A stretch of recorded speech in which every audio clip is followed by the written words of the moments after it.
तो जैसा कि लास्ट एपिसोड में हमने देखा था कि वांग यून अपनी 10 साल के कन्फाइनमेंट पूरा करके वापस आ चुका है। वो एक साल में बॉडी रिफाइनिंग के 8वें लेवल पर पहुंच गया था, मगर बाहर आते ही शाओ ने उस पर अटैक कर दिया। वो कांग की मौत का बदला लेना चाहती थी, जिसके चलते इन दोनों में काफी जबरदस्त मुकाबला हुआ, जिसमें वांग यून शाओ को बुरी तरह से घायल करके उसे क्लिफ से नीचे पुश कर देता है। वो शाओ को खत्म करना नहीं चाहता था, मगर शाओ ने उसके लिए कोई ऑप्शन ही नहीं छोड़ा। वो तो बस सिटू कांग की मौत का बदला लेना चाहती थी, जिसके चलते उसे इसकी पनिशमेंट मिल गई। अब आगे तो इस एपिसोड की शुरुआत में हम देख पाते हैं कि किंग मिंग डाओई के साथ एक फ्रूट के लिए झगड़े कर रही है, और तभी ये दोनों भी देखते हैं कि वांग यून के बॉडी से बहुत ही स्ट्रॉन्ग एनर्जी रिलीज हो रही। यहाँ पर वांग यून 9वीं लेवल पर जाने की कोशिश कर रहा था, मगर वो ब्रेक थ्रू नहीं कर पाता, जिससे वांग यून थोड़ा सा नाराज हो गया। तो किंग मिंग उसे समझाने लगे कि अभी तो तुम पूरे 1 साल की सिक्लूजन ट्रेनिंग करके आए हो, तो तुम दोबारा से ब्रेक थ्रू करने के लिए इतना परेशान क्यों हो रहे? तुमने तो खुद को थोड़ा सा आराम देना चाहिए। अगर इसी तरह से लगातार कल्टीवेट करते रहे तो तुम वहाँ के इमॉर्टल सिटी के इंचार्ज बन जाओगे। जिस पर वांग यून कहने लगा कि मैं जल्द से जल्द डोंग्यू किंगडम वापस जाना चाहता हूँ। कुछ ऐसी चीजें हैं जिन्हें मुझे हल करना ही होगा, मैं अब और इंतजार नहीं कर सकता। डोंग्यू किंगडम में सिलेक्शंस होने वाले हैं, और वो भी ठीक 7 दिनों के बाद। अगर मैं तब तक 9वीं लेवल पर नहीं पहुँच पाया तो मेरे हाथ से एक सुनहरा मौका चला जाएगा। मैंने तो अपनी तरफ से पूरी कोशिश की, मगर मैं 9वीं लेवल पर पहुँच नहीं पा रहा। ये काफी ज्यादा डिफिकल्ट है। जिस पर किंग मिंग कहने लगे कि मुझे एक प्लेस पता है, शायद वहाँ पर हमें कोई ऐसी अपॉर्चुनिटी मिल जाएगी जिससे ब्रेक थ्रू करने में हेल्प हो जाए। और अब हमें डुबाऊ वैली का सीन दिखाया गया, जहाँ पर किंग मिंग वांग यून को लेकर पहुँच चुकी थी। वो कहते अरे वाह वांग यून, तुम तो काफी ज्यादा लकी हो। देखो ना, आज यहाँ पर एनुअल लैंटर्न फेस्टिवल मनाया जा रहा। आज तो यहाँ पर कई सारी चीजें सेल करने के लिए अवेलेबल होगी। जिस पर वांग यून कहने लगा कि मुझे तो बस ऐसे ट्रेजर की तलाश है जो कि मेरी ताकत को बढ़ा दे। तो किंग मिंग कहने लगे ऑफ कोर्स इस मार्केट में कई सारी चीजें अवेलेबल होगी, मगर ये तो सारा किस्मत का खेल है। अगर तुम्हारी किस्मत में रहा तो तुम्हें वो ट्रेजर जरूर मिलेगा। और उतने में वहाँ पर फेस्टिवल क्वीन की बोट पहुँच गई। फेस्टिवल क्वीन तो अपने एलिगेंट मूव्स दिखाकर सबको एंटरटेन कर रही थी, और तभी वहाँ पर पेटल्स की बारिश के साथ सीनियर मो पहुँच गया। उससे कहने लगा कि माय लेडी, अगर आपको एक दिन भी ना देखो तो ऐसा लगता है कि मैं आपसे सदियों से मिल नहीं पाया। आप तो मेरे दिल को बेचैन कर देती हो। मिस हुआ, आपने तो मेरी जख्मी दिल पर मरहम लगाना चाहिए। उसकी बातें सुनते ही मिस हुआ शर्माने लगी। सीनियर मोस से कहता है कि मैं मार्केट को एक्सप्लोर करना चाहता हूँ, क्या आप मेरा साथ दोगी? जिस पर मिस हुआ कहने लगी कि आपने इतने प्यार से मुझे इनवाइट किया, तो भला मैं आपको मना कैसे कर सकती हूँ? उनका रोमांस देखकर किंग मिंग को काफी ज्यादा गुस्सा आने लगा। वो वांग यून को बताती है कि ये दोनों आज के पहले कभी मिले भी नहीं थे, और देखो इतनी जल्दी इन दोनों में अटैचमेंट हो गई। ये बात तो माननी पड़ेगी कि सीनियर मो एक नंबर का थरकी बंदा है। अगर मेरी बात मानो तो तुम कभी भी सीनियर मो के साथ फ्रेंडशिप मत करना, वरना ये तुम्हें भी अपने जैसा बना देगा। जिसके बाद वांग यून का हाथ पकड़कर ट्रेजर ढूंढने के लिए रवाना हो गई। वहीं दूसरी तरफ सिटू मिंग को उसके जासूस ने खबर पहुंचाई कि वांग यून डुबाऊ वैली में फेस्टिवल के मजे ले रहा है। ये सुनते ही सिटू मिंग काफी ज्यादा भड़क गया। तभी उसके फोर्थ अंकल उससे कहने लगे कि तुम यहाँ से जा नहीं सकते, हम कुछ जरूरी डिस्कशन कर रहे थे। तो सिटू मिंग अपने अंकल को समझाने लगा कि उस वांग यून को खत्म करना हद से ज्यादा जरूरी है। अगर वो बंदा जिंदा बच गया तो हमारे आगे के सारे प्लान्स फेल हो जाएंगे। वहीं दूसरी तरफ किंग मिंग उसी शॉप पर पहुंच गई थी जहां का ओनर उसका पुराना एडमायरर है। ये उससे कह रहा था किंग मिंग पुरानी बातें भूलकर इस मंकी फ्रूट को ट्राई करो, मैं गारंटी देता हूँ कि इसका स्वाद तुम्हें काफी ज्यादा पसंद आएगा। हालांकि किंग मिंग ने उस फ्रूट को एक्सेप्ट करने से मना कर दिया। वो कह रही थी ना बाबा, तुम्हारी कोई गारंटी नहीं, पता चले तुमने इस फ्रूट में कुछ मिला दिया हो। वहीं पर वांग यून बस उन फ्रूट्स को घूरे जा रहा था। वो सोचता है पता नहीं क्यों इन फ्रूट्स पर बने हुए मंकी फेस को देखकर मुझे ऐसा लग रहा है कि इनका मेरे साथ कोई ना कोई कनेक्शन होगा। और इतने में उसे मिंग लॉन्ग की आवाज आई। वो कह रही थी लड़के, अगर ये फ्रूट तुम्हें इतना ही ज्यादा पसंद आया तो इसे खरीद लो। और हाँ, एक बात याद रखना, उस दिन तुमने मेरे साथ काफी बदतमीजी से बात की थी, मैं ऐसी डिसरिस्पेक्ट दोबारा से बर्दाश्त नहीं करूंगी। अगर नेक्स्ट टाइम तुमने मेरे सामने बदतमीजी की तो मैं अपने एक फुक से ही तुम्हें उड़ा दूंगी। तो वांग यून उसकी बातों को नजरअंदाज करते हुए यूं से पूछने लगा कि बताओ एक फ्रूट तुमने कितने का दिया?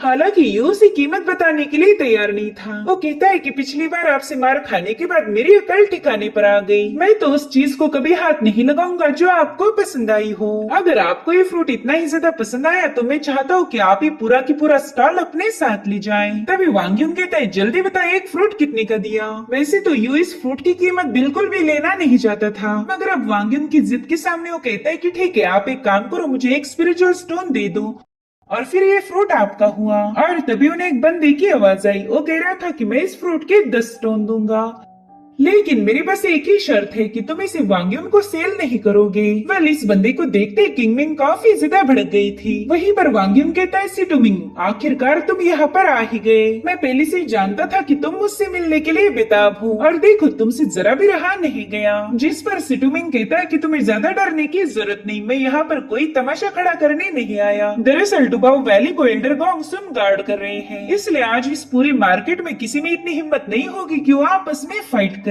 ना ही हम आपस में फाइट कर सकते हैं और ना ही एक दूसरे को खत्म कर सकते हैं। वेल, मैं तो यहाँ बस ये मंकी फ्रूट खरीदने आया था। जो भी ज्यादा बोली लगाएगा ये फ्रूट उसका होगा। तभी यू कंफ्यूज होकर कहने लगा कि मुझे पैसे नहीं चाहिए, इसलिए यहाँ पर कोई भी बिडिंग कंपटीशन नहीं होगा। जिस पर सिटुमिंग कहता है, बेवकूफ, तुम्हें पैसों की जरूरत है तो फिर तुम ये बात कबूल क्यों नहीं करते। उतने में ही किंगमिंग कहने लगे कि ये मंकी फ्रूट तो ढेर सारी स्पिरिचुअल पावर से भरा हुआ है। भले यू भाई साहब इसे पैसे में बेचना नहीं चाहते, मगर मेरे ख्याल से इस मंकी फ्रूट की कीमत 30 स्पिरिचुअल स्टोन तो होनी चाहिए। तो अब वांग यून भी इस मजाक में शामिल हो गया। वो कहते हैं, हाँ तुमने एकदम सही बोला, इसके 30 स्पिरिचुअल स्टोन तो मिलने ही चाहिए। जो सुनते यू कहता है, बाप रे बाप, 30 स्पिरिचुअल स्टोन, उतने पैसों में तो मैं कंडेंसेशन स्टेज का मैजिकल वेपन खरीद पाऊंगा। लेकिन अगर ईमानदारी से बताओ तो इस फ्रूट की कीमत उतनी है ही नहीं जितनी आप लगा रहे हो। जिस पर वांग यून कह रहा था कि अगर मैंने बताया कि इसकी कीमत उतनी होगी तो फिर वो उतनी ही होनी चाहिए। जो सुनते ही सिटुमिंग को भी गुस्सा आ गया। वो कह रहा था कि तुम्हें तो कोई समझ ही नहीं, तुम इतने पावरफुल फ्रूट को बस 30 स्पिरिचुअल स्टोन्स में खरीदना चाहते हो, लेकिन मैं तुम्हारे जैसा भिखारी नहीं जो इसकी सही कीमत अदा न करूं। मैं इसके 40 स्पिरिचुअल स्टोन देने के लिए तैयार हूँ। अब इन दोनों की नोकझोंक सुनकर वहाँ पर कई सारे लोग जमा होने लगे। तभी किंगमिंग कहने लगे कि सवेरा होते ही यू बैक माउंटेन पर जाके इन फ्रूट्स को कलेक्ट करता है। ये बंदा काफी ज्यादा मेहनत करता है तो इसे इसका फल मिलना ही चाहिए। मेरे ख्याल से हमने उसके हार्ड वर्क को अप्रिशिएट करने के लिए 60 स्पिरिचुअल स्टोन्स दे देने चाहिए। जिस पर वांग यून कह रहा था, हाँ तुम एकदम सही बोल रही, तो क्यों ना हम इसे 60 स्पिरिचुअल स्टोन देकर इस फ्रूट को खरीद ले। जो सुनते ही सिटुमिंग ने अपनी कीमत 70 स्पिरिचुअल स्टोन कर दी। तो किंगमिंग कहते कि 70 ये लकी नंबर नहीं हो सकता, हमारा प्यारा यू इतनी मेहनत करके इस दुकान को चला रहा है तो हमने उसे अप्रिशिएट करना चाहिए। मेरे ख्याल से 80 स्पिरिचुअल स्टोन एकदम सही नंबर रहेगा। जिस पर वांग यून कह रहा था, ठीक है तुम जो बोलोगी वो मैं करने के लिए तैयार हूँ, हम यू को 80 स्पिरिचुअल स्टोन दे देंगे। उतने में ही गुस्से में सिटुमिंग ने 100 स्पिरिचुअल स्टोन्स की बोली लगा दी। जो सुनते ही किंगमिंग की हंसी छूट जाती है।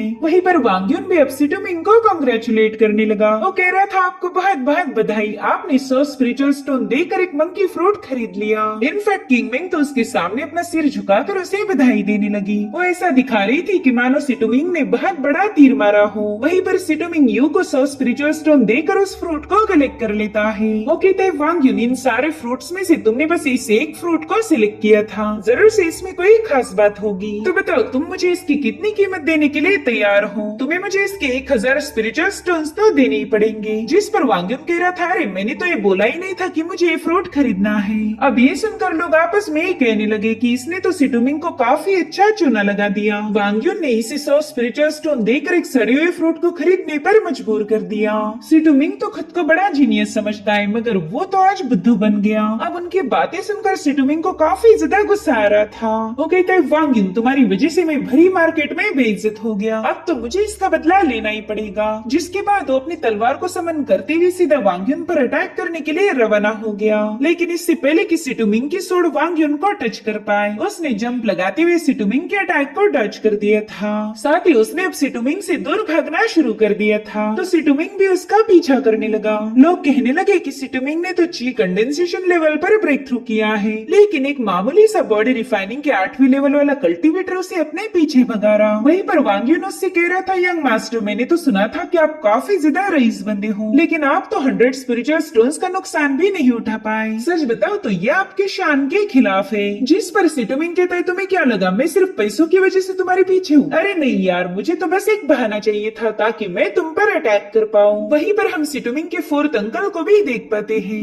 वो वांग यून से कह रहा था कि मैं भी तुम्हारा कब से इंतजार कर रहा हूँ। जिसके बाद वो अपनी नाइफ रिलीज करते हुए वांग यून पर एक स्नेक अटैक कर देता है। उस अटैक को तो वांग यून ने डॉज कर दिया, मगर अभी दोनों बंदे उसके सामने थे और अब वो दोनों भी 1 बाय 1 वांग यून पर अटैक करना शुरू कर देते हैं। ये सब देखकर किंग मिंग काफी ज्यादा परेशान हो गई। वो कह रही थी कि आज के दिन यहाँ पर फाइट करना अलाउड नहीं, फिर एल्डर गोंगसुन अभी तक यहाँ पर क्यों नहीं आए? अगर वो यहाँ आ जाते तो सिटुमिंग कभी भी वांग यून पर अटैक नहीं करता। वहीं दूसरी तरफ हम एक एल्डर को देख पाते जो कि शतरंज खेलते हुए अपने पार्टनर को बताने लगे कि देखो तो बच्चे कितनी ज्यादा मस्ती कर रहे। उन्हें पता है कि यहाँ पर फाइट करना अलाउड नहीं, लेकिन बच्चों को भला कौन ही संभाल सकता? तुम तो उन बच्चों का बिल्कुल टेंशन मत लो। जिस पर एल्डर गोंगसुन कहते कि डुबाऊ वैली में फाइट करना अलाउड नहीं है। अब वो एल्डर वहाँ से जाने वाले थे कि तभी उनका दोस्त कहने लगा कि गोंगसुन तुम यहाँ से नहीं जा सकते। मुझे नहीं लगता कि तुमने सिटुहुई के मसले में टांग अड़ानी चाहिए। चलो चुपचाप से यहाँ आकर मेरे साथ शतरंज खेलो। इधर डावी देखता है कि उसके मास्टर के पीछे 2 बंदे लगे हैं, तो उसने तुरंत ही वो मंकी फ्रूट वांग यून की तरफ पास कर दिया। वांग यून भी जल्दी से उसे कंज्यूम करता है, इस उम्मीद में कि ये फ्रूट उसकी ताकत को बढ़ा देगा। वहीं दूसरी तरफ हम सीनियर मो को देख पाते जो कि मिस हुआ के साथ शहर से वापस आ गया था। उससे कह रहा था, मिस आज की शाम तो मुझे हमेशा याद रहेगी। वहीं पर सिटुमिंग के अंकल ने वांग यून पर एक ब्लेड से अटैक कर दिया था, जिसकी डायरेक्शन वांग अपने स्टाफ से बदल देता है, मगर गलती से वो ब्लेड सीधा सीनियर मो की तरफ रवाना हो गई। हालांकि उसने अपने फैन से उसे डिस्ट्रॉय कर दिया था। उसे जब पता चला कि इन लोगों में फाइट हो रही तब सीनियर मो काफी ज्यादा खुश हो गया। वो कहने लगा कि वैसे तो डुबाऊ वैली में फाइट करना अलाउड नहीं, फिर मुझे अब देखना पड़ेगा कि यहाँ पर हंगामा मचाने की हिम्मत किसकी हुई। और अब वो जंप लगाते हुए सीधा सिटुमिंग के सामने कूद गया। सिटुमिंग उससे कह रहा था कि इस बंदे से मेरी पुरानी दुश्मनी है, इसलिए मैं नहीं चाहता कि तुम हमारे मसले में इंटरफेयर करो। वो शिशु, मैं तुम्हें आखिरी बार बता रहा हूँ, जल्दी से यहाँ से दफा हो जाओ, वरना इस लड़के के साथ तुम भी मारे जाओगे। तो सीनियर मो कहने लगा कि तुमने अभी अभी मुझे मो शिशु बोला था। शिशु का मतलब होता है मार्शल अंकल, इसलिए मैं भी तुम्हें अपना मार्शल भतीजा कबूल करता हूँ। तो चलो भतीजे, जल्दी से यहाँ से दफा हो जाओ। आज मैं काफी अच्छे मूड में हूँ, इसलिए मेरा मूड बिल्कुल भी खराब मत करो। हालांकि सिटुमिंग कहा ही उसकी सुनने वाला था। वो सीनियर मो से कह रहा था कि अब तुम भी इसमें इन्वॉल्व हो चुके हो, जिसके बाद वो सीधे इन लोगों पर अटैक करने के लिए रवाना हो गया। वहीं पर सीनियर मो ने वांग यून को वहाँ से भागने के लिए बता दिया। साथ ही साथ मो उस पर एक जोरदार स्लैश अटैक रिलीज कर देता है, लेकिन सिटुमिंग ने एक जंप लगाते हुए उसके अटैक को डॉज कर दिया। तब तक सिटुमिंग का अंकल भी सीनियर मो के साथ फाइट करने के लिए तैयार हो गया। वो कह रहा था कि तुम्हारा ओपोनेंट मैं हूँ, इसलिए सिटुमिंग को अकेला छोड़ दो। जिसके बाद इन दोनों में जबरदस्त मुकाबला शुरू हो गया। इन दोनों ने एक दूसरे पर मुसलसल अटैक कर दी, लेकिन इनका डिफेंस काफी ज्यादा अच्छा था। उतने में ही सीनियर मो ने instant river and mountain technique को एक्टिवेट कर दिया, मगर वो बंदा समय रहते पीछे हट चुका था और उसी वक्त वो अपने ट्रेजर बॉक्स से एक बग को बाहर निकाल लेता है, जो कि सीनियर मो की बॉडी में एंटर करने के लिए आगे बढ़ रहा था। हालांकि सीनियर मो के फैन के एक ही फटके से वो बग सीधा अपने मास्टर की ही बॉडी में चला गया। सीनियर मो से कहता है, पता नहीं तुम कौन सी डर्टी ट्रिक खेलना चाहते थे, लेकिन वो ट्रिक चाहे कोई भी क्यों ना रही, वो अब तुम पर ही भारी पड़ चुकी है। और तभी वो बंदा काफी अजीब सा बर्ताव करने लगा। वो बड़े ही प्यार से सीनियर मो का लाड़ करने के लिए भागने लगता है, लेकिन सीनियर मो ने उसे अपने पंखे से मक्खी जैसा उड़ा दिया। इधर सिटुमिंग और वांग यून का आमना सामना हो गया। वो वांग यून से कहता है कि मैं ऑलरेडी ची कंडेंसेशन स्टेज पर पहुंच चुका हूँ और तुम हो बॉडी रिफाइनिंग वाले मामूली से कल्टीवेटर। पता है हम दोनों के दरमियान जो गैप है तुम उसे कभी भी भर नहीं पाओगे। जिसके बाद वो अपना एक पावरफुल स्लैश अटैक वांग यून की तरफ रिलीज कर देता है। इधर वांग यून उस स्लैश को काफी गौर से ऑब्जर्व कर रहा था और उसी वक्त मंकी फ्रूट उसकी बॉडी पर असर कर देता है, जिससे वांग यून सीधा 9वीं लेवल पर ब्रेक थ्रू कर गया।